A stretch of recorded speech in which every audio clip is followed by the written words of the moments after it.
Selamat sore, Menteri Luar Negeri Retno Marsudi dan Menteri Kelautan dan Perikanan Susi Pujiastuti menggelar pertemuan dengan Menteri Koordinator Politik Hukum dan Keamanan Luhut Binsar Panjaitan untuk membahas dugaan illegal fishing kapal Tiongkok. Kita bergabung bersama rekan kami Nadia Atmaji. Nadia, poin-poin apa saja yang dihasilkan dalam pertemuan ini? Robert, dalam pertemuan selama kurang lebih 1,5 jam yang dilangsungkan secara tertutup, dihasilkan kesimpulan bahwa perkembangan terkini yang bisa diberikan oleh Menteri Luar Negeri Retno Marsudi adalah ia telah memanggil kuasa usaha sementara Tiongkok untuk memberikan nota protes serta nota diplomatik yang memprotes terkait dengan pelanggaran terkait dengan sovereign right atau kedaulatan di wilayah ZEE atau zona ekonomi eksklusif yang dilanggar oleh kapal Tiongkok yang pada saat itu melakukan illegal fishing, kemudian dibantu oleh Coast Guard mereka untuk bisa lolos dari kapal, dalam hal ini PSDKP milik Kementerian Kelautan dan Perikanan yang sedang mencoba untuk mengamankan pihak dari kapal Tiongkok yang sedang melakukan illegal fishing ini.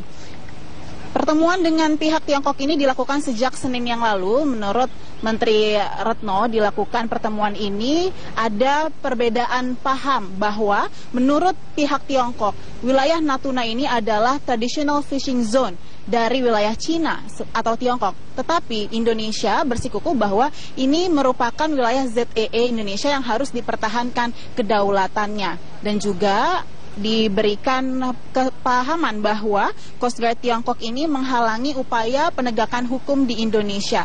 Hal ini diberikan tenggat waktu kepada pihak Tiongkok untuk segera memberikan klarifikasi terkait dengan kesepahaman atas terminologi di bidang maritim yang belum ada kesamaan dalam hal ini. Dan juga Menteri Susi kini menekankan bahwa KKP, TNI, Polri, Kejaksaan akan tetap menegakkan hukum dan juga tetap menjaga hubungan diplomatik antara Indonesia dengan Tiongkok.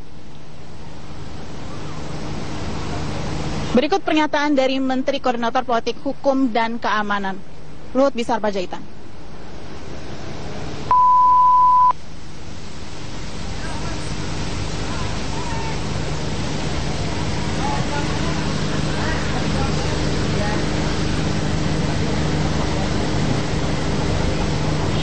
Robert? Ya Nadia, selain dari insiden dugaan illegal fishing dari kapal Tiongkok, apakah insiden kapal Taiwan juga dibahas dalam pertemuan ini? Robert, dalam pertemuan ini juga disampaikan oleh Menteri Susi bahwa ada kapal milik Taiwan yang juga melakukan hal yang sama dengan kapal Tiongkok, yakni melakukan pemancingan, yakni masih di luar wilayah Indonesia tetapi pancingnya berada di wilayah Indonesia, di ZEE Indonesia, dan kemudian ini saat dicoba untuk dilakukan penangkapan, kapal Taiwan ini kemudian melaju begitu saja tanpa ada pemberhentian atau yang ada itikat baik untuk berhenti dan kemudian menyerahkan diri, dan ini kemudian juga menjadi perhatian dari Menteri Luar Negeri Retno Marsudi untuk segera menindaklanjuti pada pemerintah Taiwan.